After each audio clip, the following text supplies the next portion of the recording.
Good. Good, Jason. Just, I guess just to start off with, roster-wise, who's killing you, isn't eligible? it? It's killing you, isn't it? Who's what now? Who's eligible to practice, play, that sort of thing? Everybody's eligible to practice except for Elijah. But, I mean, it's really, as I said before, it's kind of a moot point because of his wrist. And he's not even able to run now because he hurt his toe. So, get them all out of the way now. Is Holden eligible to play? As of right now, no. But he is eligible to practice. Is that a clearinghouse thing or what? No, there's not. It's not. He's not involved in the clearinghouse. Okay. Clearinghouse only for freshmen. Do you hope to have answers before the season starts, or could this drag out? I mean, I think that we'll have a final answer probably at the end of the week, I would guess. That's a guess.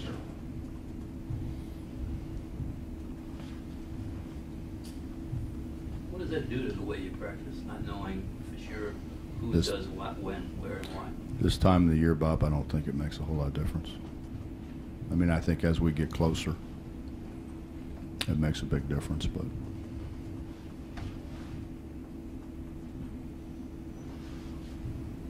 Are you still waiting on any kind of ruling with Elijah, or is that finalized now? Or? honestly, I don't know.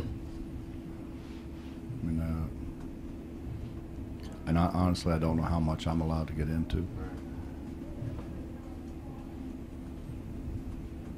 I get in enough trouble without your help.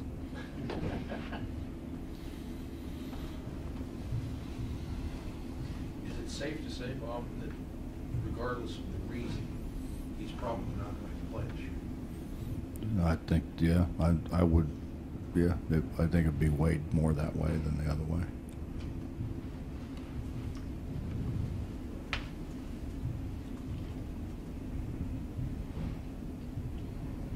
Harris played overseas. I guess he played in that the touring team or whatever. Have you seen any difference in him from then to now? Well, he and Terry both did. Actually, Terry, and Gary all did. I think the biggest difference with both of those guys is their physical strength. Their demeanor. You know, they're so much more confident. They know what they're doing. They know what's expected of them.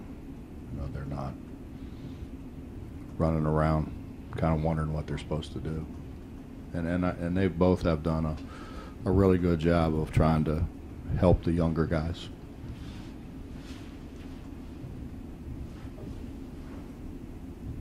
Coach, obviously last season was a grind, physically and mentally, especially on yourself. Can you talk about maybe some things you've done in the off season to kind of relax yourself or refresh yourself? I don't think I did anything really. I did. I spent a couple weeks with my family, which I haven't done in a while. But really, I didn't get away that much. I mean, honestly, less than usual. Usually I can kind of sneak out and get a little fishing in, and I got very little of that this summer. Along those lines, do you feel, with last year behind you now, almost reborn and regenerated? I mean, because you could tell that last year took a toll on you. Well, I've never had it happen to me, Bob. You know, I mean, that was a first. I've never not been able to get guys to play as hard as I, kind of wanted them to play.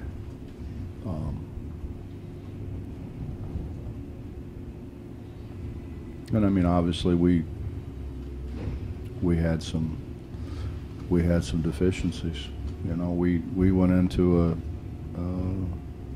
entirely different league in terms of style of play, in terms of officiating, in terms of travel and everything else, and we didn't. We weren't very prepared for it, quite frankly.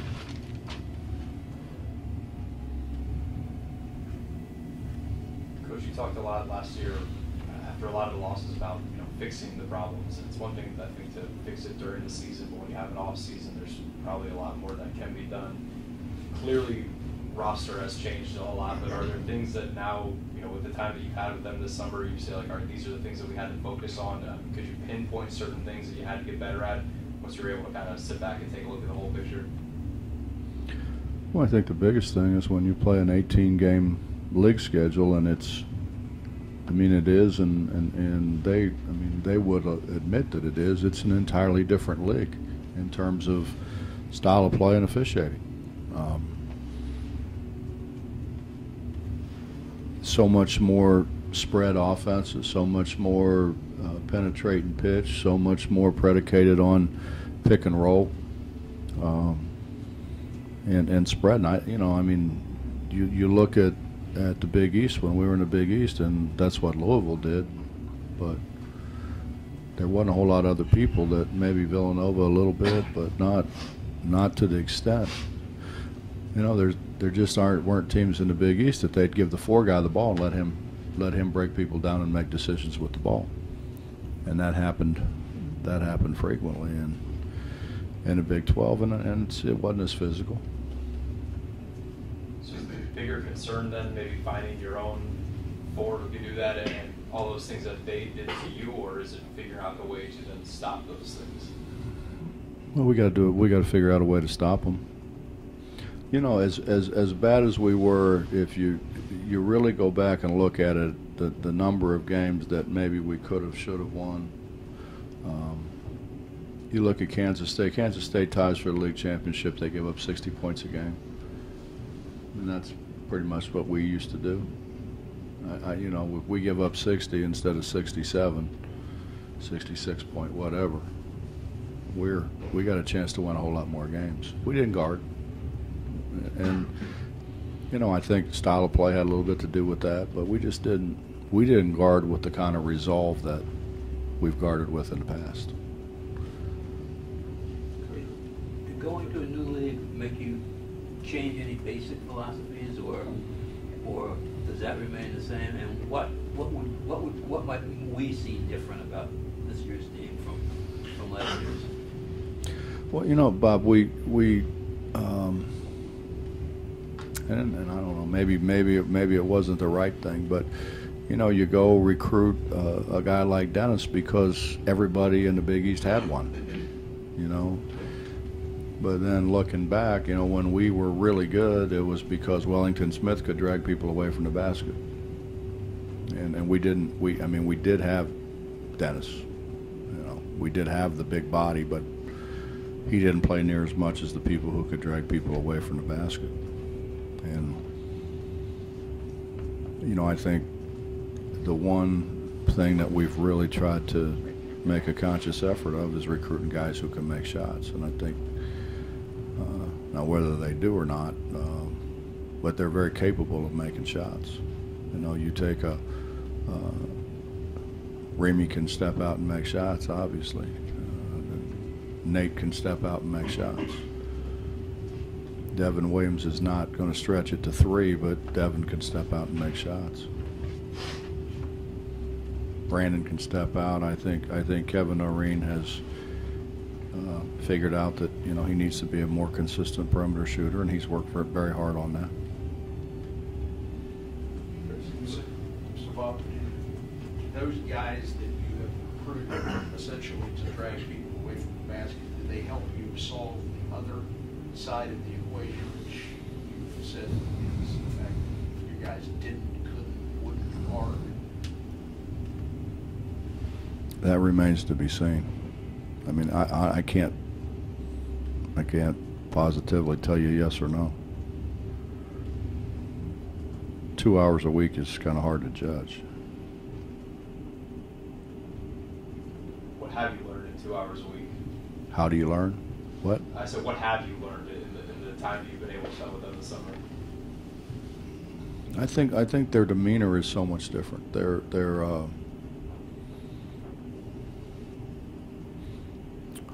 their enthusiasm, I think. Their enthusiasm and their, I guess enthusiasm, I guess is the best way to put it. You know, I think what we've had and what we lacked was a few guys that just, you know, took to heart that don't waste days. You know, they understood the importance of coming in every day and getting better, and I think we lacked that a little bit. You know, I've never really been one of those guys that thought that, you know, it was bad chemistry. I think because everybody was either hated me or were scared to death of me. You know, so so they were all kind of on the same page. You know, but we just didn't do a very good job of a lot of things, you know, obviously. But I think, again, I mean, I think the biggest is you look at Kansas State, who at times had trouble scoring a little bit as well. And I'm not trying to say anything bad about them, obviously, but they guarded. They did a great job of guarding, and they end up tying for a conference championship because they guarded and they won close games. Coach, when you look at the 5 guys you have coming back, mixing in with the new recruits, you know, how do you get all the pieces to mesh, you know, before the season starts? Well, the way we've played for years, Justin, is we've had guys who could pass and catch the ball, and a year ago we just didn't pass the ball very well. There were games a year ago we didn't hardly pass it, and you know, I think I tried to make changes. I tried to, you know, I thought maybe we change some things and fix some things, but the reality is, the way we play, you're allowed to use your strengths. I mean, you look at the guys that have been in the program. Joe Mazzulla couldn't make shots, but he scored because, you know, we could spread people with other people who could make shots, and he was able to drive to the basket. And for whatever reason, I think we had a bunch of guys who felt like maybe that they could do things a different way, maybe better. And after a while, I think we tried to see if that was the case, and obviously it wasn't the case. So I think we just need to go back to doing what we've been good at doing for a long, long time. Coach, with Marcus Smart coming back and Wiggins coming into the league, there's a lot of attention on the league this year. Where do you think the Big 12 is going to rank in terms of power conferences this season? Do you think it's best in the country, one of the very best? What are your thoughts on that? I don't know. I think Marcus Smart is the best guard that I've coached against since Jason Kidd, and that takes in a whole bunch of guards. And he's a lot like Jason. It's just his will to win, his will he wills other people to win. I think he's, you know, I thought he would be the first player taken in a draft if he had come out a year ago, you know, for those reasons. But I mean, I don't know. Now, how do you? I don't know. I mean, there's been so much change, and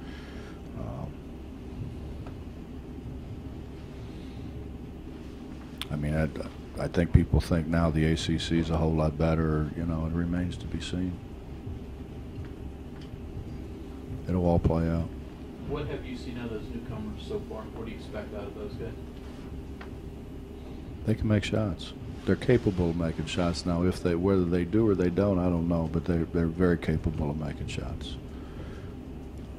We made a conscious effort to bring guys in that could make shots. Coach, has being able to start practice earlier this year, has that helped at all, especially with the new guys coming? But today's our first day. I don't know. Ask me in a couple weeks. I'll have a better idea. I think what it does, it gives you a little more latitude in terms of, I spent a bunch of time with Kevin O'Neill a while ago, and he talked about 3 on, 1 off, you know, and we've always kind of gone pretty much 6 days a week, and I thought it'd make you tougher, you know. I thought it, and I think it has. But I wonder, you know, you go 3 on and 1 off, maybe you're fresher, not physically, because I mean those guys recover pretty fast, but I think mentally, you know, hopefully we're able to concentrate a lot better, stay in things better with 3 on and 1 off. Because I understand. I mean, you get day 5 and day 6, it gets a little tough towards the end. When you run your motion, point guard brings it up and makes the pass, and there's really no set point guard at that point. Do you see Aaron Harris as a kid who's throwing that first pass or catching it? I mean, he's been kind of working on those. It doesn't. It really doesn't matter. I mean, if you think about it, we played Day at point guard. We played Devin Ebanks at point guard. And I think that was the strength of our team. I mean, we had Day could handle it, Devin could handle it, and Trucker, Joe, whoever we had at a point could handle it. I mean, we didn't have KJ or Wells trying to do that. But I think that's the strength of the offense, is you can do what you can do, you know, and I think the battle is getting guys to do what they can do and not things that they can't do. And we seemingly had a bunch of guys that were just hell-bent on proving all the things that they couldn't do rather than accentuating the good things that they did. And the worst part is then you put other guys in and they were about the same. So I think these guys are, I think they understand a little bit better about doing things you can do and staying away from things you can't do. And do you try to keep Aaron and Terry together, or do they rotate? Or? I don't think it matters. I mean, we got 4 guys in 3 spots, maybe. I don't know. We could probably play Nate there. We could probably play Remy there a little bit. But you know, basically, we've got 4 guys that are going to play those 3 spots. Sometimes, you know, I don't know. I mean, I've had years where sometimes you worry about depth, but at the same time, I think you can coach guys more, you know. Sometimes maybe you coach too many guys. So you kind of take those guys, and I mean that's what you got, and so you spend an awful lot of time with them. You know, I mean, one of the last teams I had at Cincinnati, we won 31, and I didn't really have a backup point guard. And well, when I had Maxill and Hicks, that was it. My guy coming in was 6'3" to replace those 2 guys. And we won like 27. But those guys understood too. They got smarter. You know, they didn't foul as much. I can remember telling Bobby Brandon, you know, Bob, last year I wanted you to go in and knock people on their ass. You know, and when you fouled, I cheered. You can't do that now. I got to have you in a game. You know? And guys' roles change as they get better. The front line is Noreen kind of the mainstay right now? Well, he knows what he's doing. I mean, let's be honest. I mean, he's been very dependable. You know, he's had a tendency. He's a guy that's got to stay out of foul trouble. He's been in foul trouble. I mean, I think that's the one thing that. But you know, we had enough guys that it wasn't such a big deal. It's a bigger deal now. He's got to stay out of foul trouble. Has he essentially become a center this year? We don't have centers. We had a center that didn't work out very well.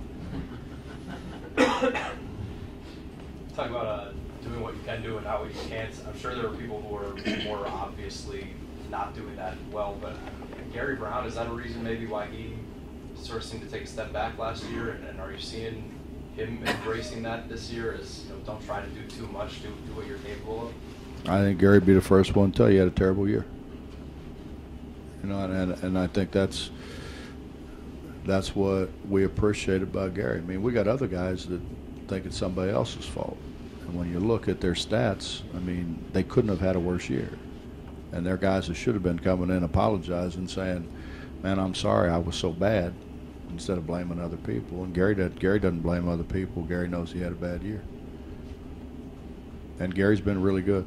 I mean, he's been really, really good. He's had a great attitude. He's really worked hard. You know, we had a lot of brother-in-law going on last year. You know, don't beat me and I won't beat you. Let me shoot and I'll let you shoot. You know, it's kind of like the noon hour games that Coach Ford's so proud of talking about, you know. Let me shoot, I'll let you shoot. It's not like that now. Bob, similar to that, because you talked about what you guys do and how you recruited to the league. Pardon? You talked about how you recruited the league and brought the new guys in who can make shots and kind of adapt to what maybe you couldn't do last year. But the guys who you do have back, do they have to, I mean, they have to change, I'm guessing, toward certain things they couldn't do or certain things that the league requires. I don't know, Mike. You know, I think sometimes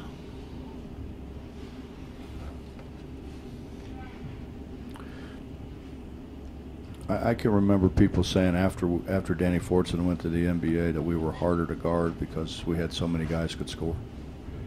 You know, and it was so much more distributed, and you couldn't just go in saying, you know, we have to stop this guy. I mean, I still would take Danny, don't get me wrong, but opposing coaches just said, you're so much harder to guard because you don't know where it's coming from. You know, and hopefully that's what we can be. I mean, I think, you know, everybody understands Terry and Aaron are gonna score. Terry shot 48% from 3 in league play. That's pretty good. Would you consider 4 out with these guys? Who am I gonna put inside?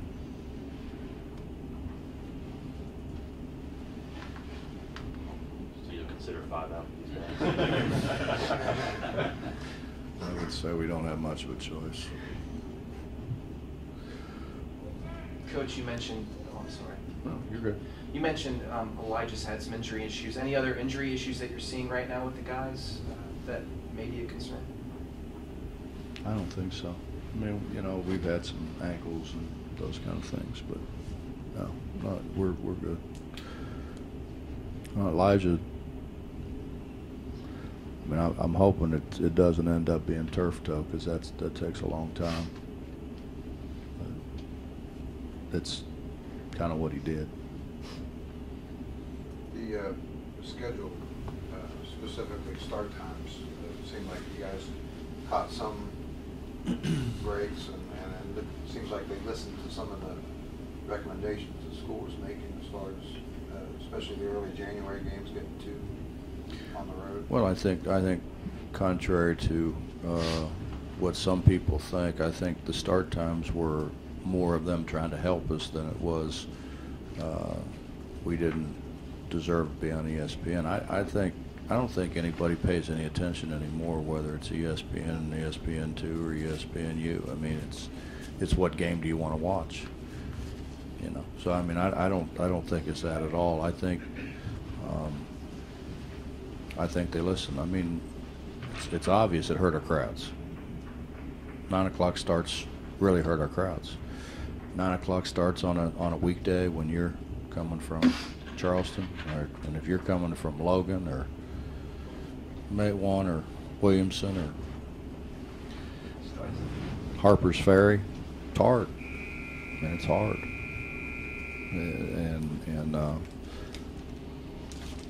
I think the commissioner deserves a lot of credit because I mean he was very vocal about, you know, we've got to try to help these people as much as we can help them because we were at a terrible disadvantage.